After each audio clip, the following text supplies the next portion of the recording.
মৎস্যকন্যা বা জলপরী নিয়ে আজও বহু মানুষের মধ্যে কৌতূহলের শেষ নেই।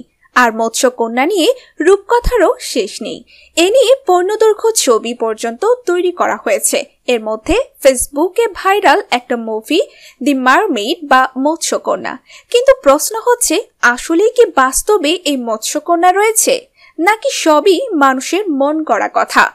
প্রথমে এই মৎস্যকন্যার কিছু ইতিহাস জেনে নেওয়া যাক।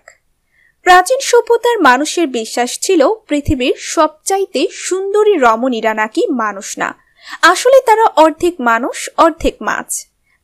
প্রায় সব দেশের গল্প, উপকথা আর রূপকথায় বারবার ঘুরে ফিরে এসেছে মৎস্যকন্যাদের কথা। কেউ কেউ মনে করেন মৎস্যকন্যা ছিল প্রাচীন পূর্বাঞ্চলীয় সমুদ্রপৃষ্ঠের ভয়ানক ড্রাগনের স্ত্রী, যারা স্থলভাগের রাজা ও সমুদ্রপৃষ্ঠে রাজত্ব করা ড্রাগনদের মধ্যে গোপন তথ্য আদান প্রদানের বিশ্বস্ত রূপে কাজ করত।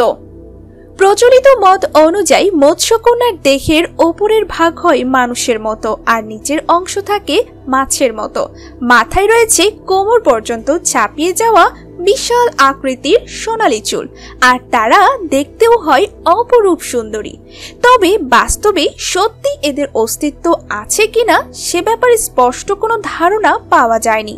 আমাদের আজকের আলোচনাতে আমরা এই মৎস্যকন্যা সম্পর্কে প্রচলিত ধারণা এবং পেছনে লুকিয়ে থাকা রহস্যময় ঘটনাগুলো জানব।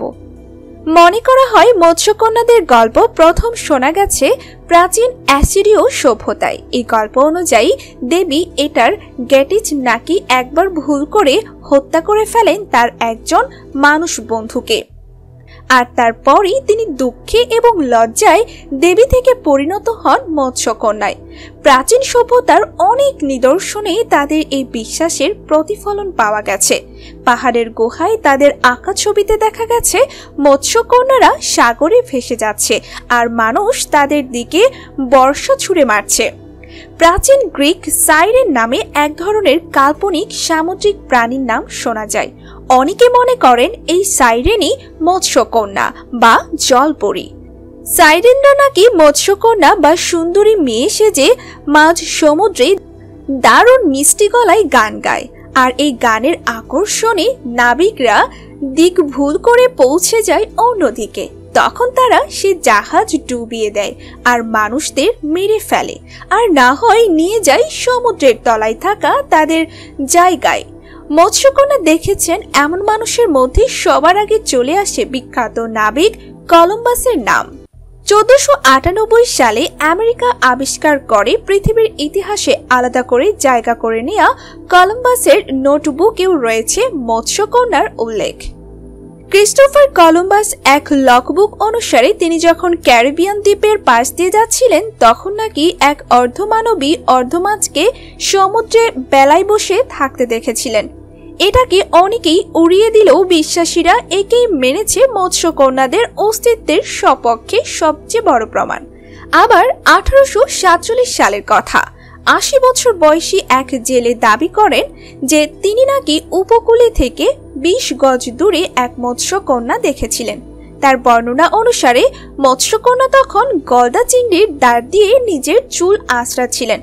তবে খুব বেশিক্ষণ তাকিয়ে থাকা যায়নি মৎস্যকন্যার দিকে। যখন ওই মৎস্যকন্যা বুঝতে পারল কেউ তাকে দেখছে, অমনি সে টুপ করে পানিতে তলিয়ে যায়। সাম্প্রতিককালে মৎস্যকন্যা দেখা যাওয়ার একটি ঘটনা ঘটেছে। ইসরায়েলের ক্যারাটিয়াম অঞ্চলে দুজন বন্ধু পাহাড়ের ওপর থেকে সমুদ্র তীরে পাথরের ওপরে মাছের মতো একটি প্রাণী বসে থাকতে দেখে। তারা ওই প্রাণীর ভিডিও করার সময় খুব দ্রুত পানিতে পালিয়ে যায়।